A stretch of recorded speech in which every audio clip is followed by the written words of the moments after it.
Amo butang kasi kangleipak na pira mayam butara nukari aduga Ngashigi vlog siri ari mayam na hayo daw. Churachandpur da gari modi tawba kayam lagi kholche daw adugi modi tawba vlog ne thenge wadu ware gorong chelak padai matam de khatang tingthokra ba adugi ne mosong da chami aduga bike amadi modi tawe adui bike to yeng na bage chatle aduna course lao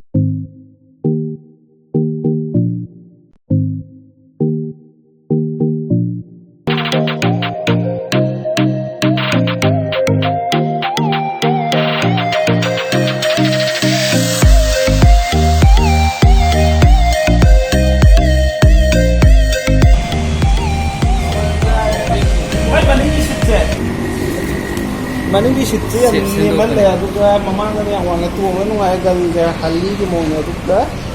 si modi tahu si waktu biasa aku ni modi tahu nanti kalau si dia waktu aku yang mari bulan yang tu modi tahu nanti adu tu tahu ni kayak macam ni nanti si tanah lapang kan boleh tu tadi Churachandpur tu mula oh juga bulan pun mai gari dukan maming saya lagi guys Uber guys oh sila tu guys ini gari atau apa ni? Kalau masih tangki je print je, pada orang masih je aku Churachandpur, ada masih print tahu. Ada semana print tahu je, 4,000 orang ada nak lawa ada. Aduh guys, sih ke print ni macam je, ayo foreign tu lagi. Hoi lambi satu nak tak? Kau udah tahu apa? Asam tak? Kayak apa print naming sih ke? Langkah kostum print.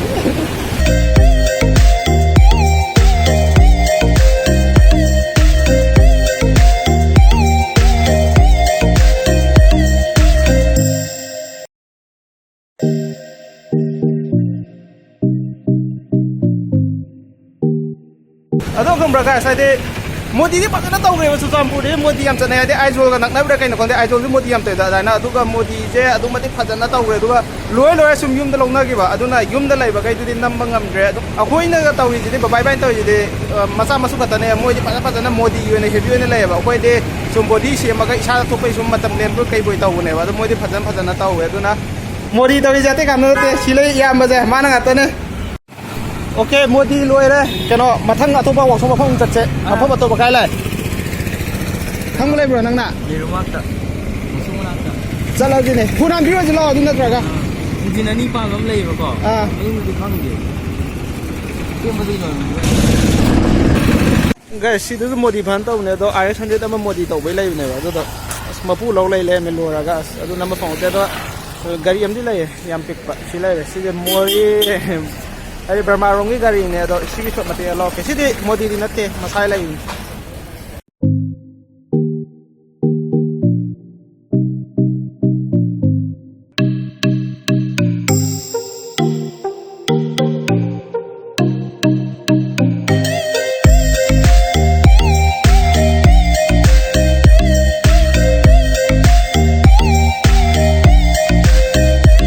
Tunggu kalau gari yang pikun itu.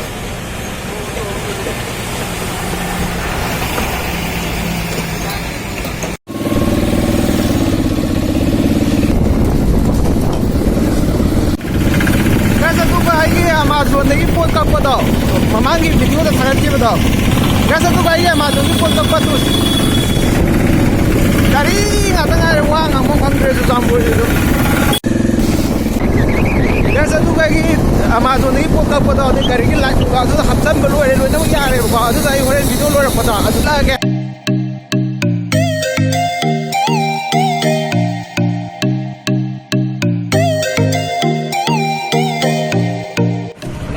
Guys, modi की गाड़ी जे पापंग रहता दे तोंगा लोय लोंगा की mga tanga re modi je de workshop to khilla tham de na haide aduna haide mi mem da je kama changa ga namune na katang lo re aduna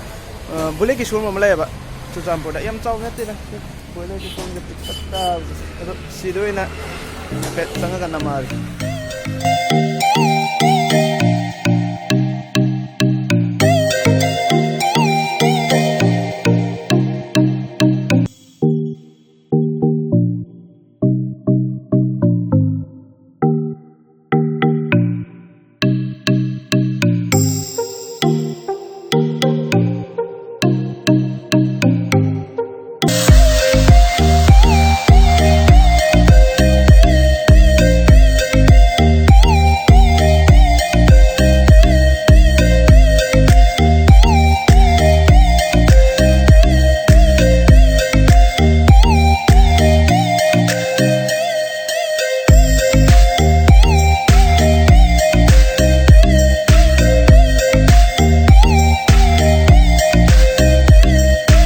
ꯁꯨ ꯌꯥꯏꯀꯣ ꯅꯣꯏ bullet ꯂꯩꯅꯤꯡꯉꯗꯤ ꯑꯍꯥꯟꯕꯩꯅ ꯁꯤ ꯂꯩ ꯒꯥꯔꯤ ꯈꯥꯝꯕꯁꯤꯡꯁꯦ ꯇꯦꯁ ꯗ꯭ꯔꯥꯏꯚꯤꯡ ꯉꯥꯛꯇꯅꯦ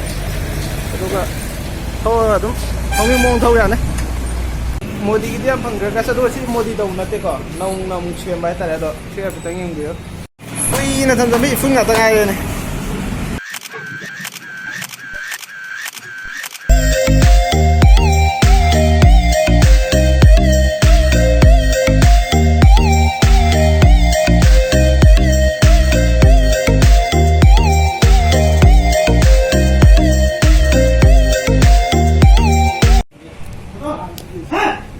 ꯉꯁꯤꯁꯨ ꯃꯣꯗꯤ ꯇꯧꯗꯒꯤ ꯁꯦꯝꯕ ꯍꯧꯔꯦ ꯑꯗꯣ ꯁꯤꯗꯤ ꯁꯦꯝꯕ ꯍꯧꯗ ꯉꯥꯏ ꯁꯦꯝꯕ ꯂꯣꯏꯗ꯭ꯔꯦ ꯑꯗꯣ ꯍꯧꯖꯤꯛ ꯍꯥꯞꯄꯤꯁꯦ ꯃꯅꯤꯡ ꯃꯃꯥꯡ ꯗꯤꯁ ꯕ꯭ꯔꯦꯛ ꯌꯥꯎꯕꯅꯦ ꯍꯥꯏꯗꯤ V2ꯒꯤ ꯇꯌꯥꯔ ꯉꯥꯛꯇꯅꯦ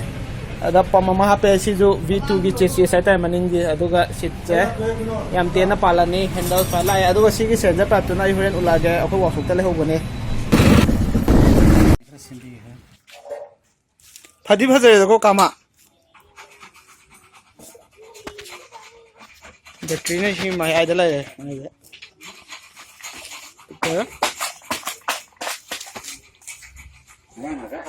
ꯃꯃꯥꯏ ꯃꯔꯀꯥꯟꯗ ꯁꯤ ꯂꯩꯔꯦ ꯄꯥꯟꯕ ꯌꯥꯈ꯭ꯔꯕ ꯑꯣ ꯁꯤ ꯁꯦꯝꯒꯠꯂꯛꯑꯗꯤ ꯑꯗꯨꯝ ꯃꯩ ꯇꯥꯅꯤ ꯍꯧꯖꯤꯛ ꯍꯧꯕꯅꯤꯅ ꯒ꯭ꯌꯥꯟ ꯃꯦꯟ ꯇꯥꯗ꯭ꯔꯦ ꯑꯗꯨꯒ ꯅꯍꯥꯟꯒꯤ ꯁꯒꯨꯝꯕ ꯃꯣꯗꯤ ꯇꯧꯕꯩꯗꯣ ꯁꯤ ꯁꯤꯂꯤꯟꯗꯔ ꯄꯥꯏꯞꯇꯨꯅ ꯔꯣꯁꯟꯅ ꯁꯤꯂꯤꯟꯗꯔ ꯄꯥꯏꯞ ꯄꯨꯈ꯭ꯔꯕ ꯃꯄꯨ ꯑꯁꯦꯡꯕꯅ ꯄꯨꯈ꯭ꯔ ꯃꯥꯜꯂꯦ ꯔꯣꯁꯟꯅ ꯁꯤꯂꯤꯟꯗꯔ ꯄꯥꯏꯞ ꯆꯦꯟꯈ꯭ꯔꯦ ꯁꯤꯗ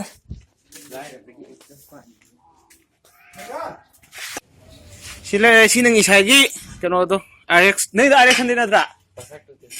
ꯄꯜꯁꯔ 220 ꯔꯣ ꯅꯪꯒꯤꯗꯨꯁꯨ ꯑꯁ ꯃꯩ ꯉꯥꯛꯇꯅꯤꯅꯦ ꯁꯤ ꯂꯩꯔꯦ ꯁꯤꯅ ꯅꯍꯥꯟꯒꯤ ꯑꯁꯣꯝ ꯅꯥꯀꯟꯗ ꯒꯥꯔꯤ ꯈꯥꯝꯃꯧꯕꯗꯣ ꯁꯤ ꯒꯥꯔꯤꯁꯦ ꯁꯤꯒꯤꯅꯦ ꯑꯗꯣ ꯃꯈꯣꯟꯗꯤ ꯀꯃꯥꯏꯅ ꯇꯧꯗꯣꯏꯅꯣ ꯈꯪꯗꯦ ꯃꯈꯣꯟꯁꯤꯗ ꯑꯅꯤ ꯊꯣꯛꯂꯛꯑꯦ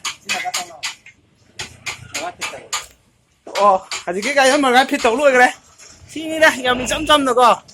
ꯌꯥꯝ ꯂꯨꯅ ꯅꯠꯇꯕ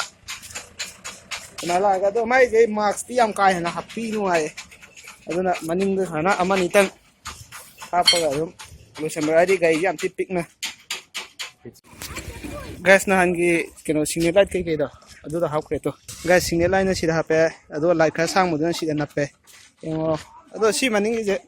ꯁꯤ ꯁꯥꯕ ꯂꯣꯏꯗ꯭ꯔꯤꯅꯦ ꯅꯍꯥꯟꯃꯨꯛꯀꯤ ꯚꯤꯗꯤꯑꯣꯗꯁꯨ ꯌꯥꯎꯗꯕꯅꯦ ꯑꯗꯣ ꯁꯤ ꯔꯪ ꯀꯥꯞꯇ꯭ꯔꯤꯀꯣ ꯍꯌꯦꯡ ꯀꯥꯞꯁꯤꯜꯂꯛꯑꯅꯤ ꯁ꯭ꯄ꯭ꯔꯦꯅ ꯀꯥꯞꯄꯅꯤ ꯃꯣꯔꯦꯒꯤ ꯁ꯭ꯄ꯭ꯔꯦꯗꯨꯅ ꯑꯗꯨꯒ ꯍꯦꯟꯗꯜꯒꯤꯗꯨꯅ ꯁꯤ ꯂꯩꯔꯦ ꯍꯦꯟꯗꯜꯒꯤꯗꯣ ꯂꯥꯏꯠ ꯑꯅꯤ ꯂꯩꯗꯅ ꯂꯥꯏꯠ ꯑꯅꯤ ꯂꯩꯕꯗꯣ ꯒ꯭ꯔꯤꯟꯒ ꯍ꯭ꯋꯥꯏꯠꯀꯗꯣ ꯍ꯭ꯋꯥꯏꯠꯅ ꯑꯩꯅ ꯁꯤꯒꯅꯦꯜ ꯂꯥꯏꯠꯇ ꯑꯣꯏꯔꯦ ꯑꯗꯨꯒ ꯒ꯭ꯔꯤꯟꯗꯨꯅ ꯕ꯭ꯔꯦꯛ ꯅꯦꯞꯇꯒꯤ ꯕ꯭ꯔꯦꯛ ꯂꯥꯏꯠꯇ ꯍꯥꯞꯄꯦ ꯍꯥꯏꯗꯤ ꯍꯦꯗ ꯂꯥꯏꯠꯇ ꯍꯥꯞꯄꯗꯣ ꯃꯤ ꯌꯥꯝ ꯍꯥꯞꯅꯩꯌꯦꯅ ꯑꯗꯨꯝ ꯉꯥꯜꯂ ꯊꯧꯗꯣ ꯑꯗꯨꯗꯣ ꯅꯨꯡꯉꯥꯏꯇꯗꯅ ꯑꯗꯨꯃꯥꯏꯅ ꯇꯧꯔꯦ ꯑꯗꯣ ꯃꯃꯥꯡꯒꯤꯅ ꯁꯤ ꯂꯩꯔꯦ ꯑꯗꯣ ꯁ꯭ꯇꯥꯔꯠ ꯇꯧꯔ ꯌꯦꯡꯁꯤꯀꯣ ꯍꯥꯏꯗꯤ ꯑꯣꯟ ꯇꯧꯔꯒ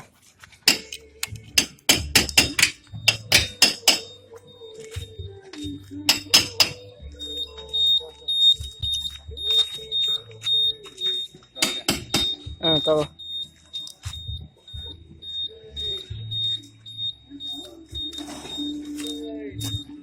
डबल खपन बता ओके ऑन तो रोने ऑन नती सिग्नल लाइट ओके सी डबल खपन ब